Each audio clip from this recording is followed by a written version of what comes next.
I was born to preach the gospel. I was born to preach the gospel. I was born to preach the gospel. And I sure do love my job. Yeah. I was born to preach the gospel. I was born to preach the gospel. I'm born to preach the gospel. I sure do love my job. Yeah. Yes, I really love my job.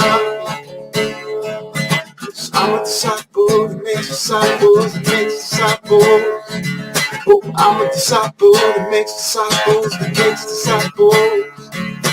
I'm a disciple that makes disciples that makes disciples. Yes, I'm a disciple that makes disciples that makes disciples. I'm a disciple that makes disciples that makes disciples. I'm a disciple that makes disciples that makes disciples. Get firmly rooted. So let's get firmly rooted. Let's get firmly rooted. So let's get firmly rooted. Oh, I'm a disciple that makes disciples that makes disciples. I'm a disciple that makes disciples that makes disciples. I'm a disciple that makes disciples that makes disciples. Let's get firmly rooted. Firmly rooted. Let's get firmly rooted.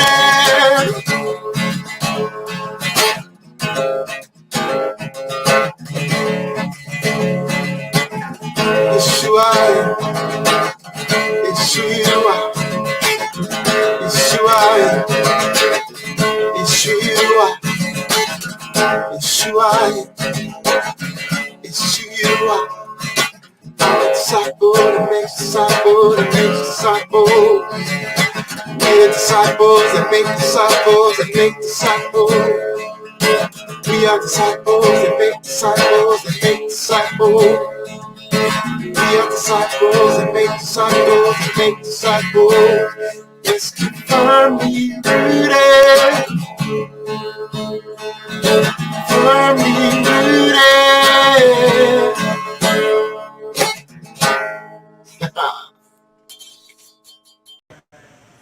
Rooted Men, good morning and happy Wednesday morning. Pastor Tom, Firmly Rooted Ministries.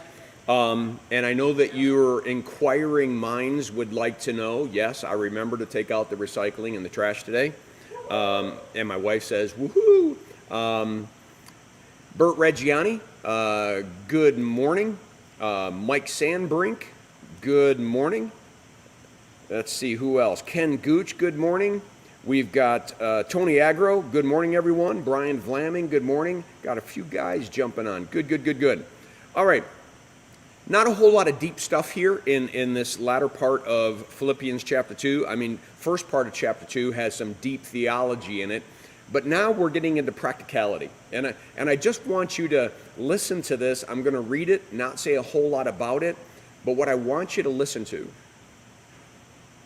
is Paul, this manager of ministries, a manager of churches in different places, because he has created these churches and he's converted people into the faith, and he's got the job of teaching them, and he's got the job of growing them as disciples, and he needs help. And so he disciples other men to be involved in the ministry, and he now is like from prison, like moving chess pieces. Listen to him. I hope in the Lord Jesus to send Timothy to you soon, that I also may be cheered when I receive news about you. Timothy. He writes 2 letters to Timothy because Timothy's always moving.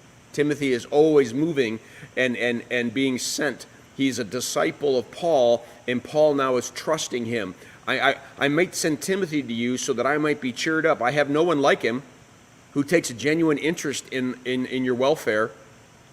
For everyone looks out for his own interests, not those of Jesus Christ. Always that temptation in the Christian church to have those preachers and teachers that are looking out for their own interests, right? What in the world does a pastor in America need a $150 million home?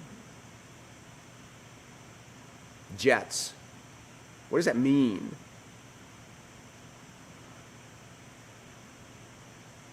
But you know that Timothy has proved himself, because as a son with his father he has served with me in the work of the gospel. I hope therefore to send him as soon as I see how things go with me, and I'm confident in the Lord that I myself will come soon. But I think it's necessary to send back to you Epaphroditus, my brother, fellow worker, and fellow soldier. Epaphroditus was sent from Philippi to him, and now he wants to send Epaphroditus back. He was a fellow soldier and worker who is also your messenger, whom you sent to take care of my needs. For he longs for all of you and is distressed because you heard he was ill. Indeed, he was ill and almost died, but God had mercy on him, and not only him, but also on me, to spare me sorrow upon sorrow. So obviously this Epaphroditus, in service to the kingdom, became ill, and Paul felt just terrible about it. And ultimately Epaphroditus was healed. But the people in Philippi learned that he was ill, and they're worried. I just want you to catch, in the middle of this letter, it's so human. It's so the church. Loving on each other, caring for one another, sending support, hearing back. It is just, to me, beautiful. Beautiful. He longs for all of you and is distressed because you heard he was ill. Indeed, he was ill and almost died, but God had mercy on him, and not only him, but me also, to spare me sorrow upon sorrow. Therefore, I'm all the more eager to send him to you, so that when you see him again, you may be glad, and I may have less anxiety. Welcome him in the Lord with great joy, and honor men like him, because he almost died for the work of Christ, risking his life to make up for the help you could not give me. I don't know, brothers. This to me, this is the brotherhood of Christian faith that I yearn for. Men of God, men committed to their faiths, understanding that they live in two kingdoms, understanding that we've got to further and to grow, and so we put ourselves to work for that kingdom, even sacrifice for the sake of that kingdom.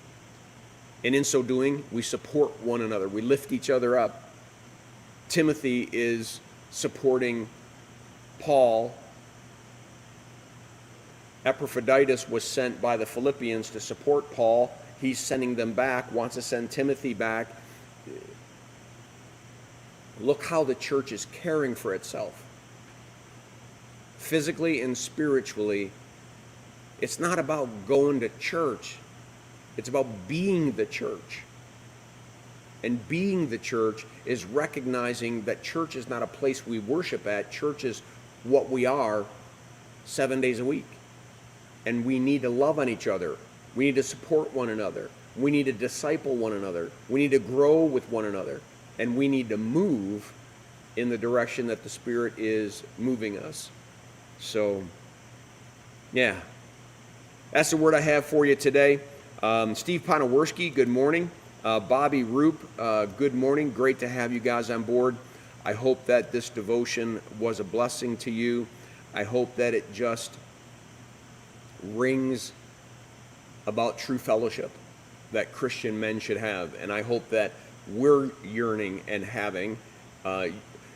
have and are having as we do these devotions together, as we're drawing closer together. All right.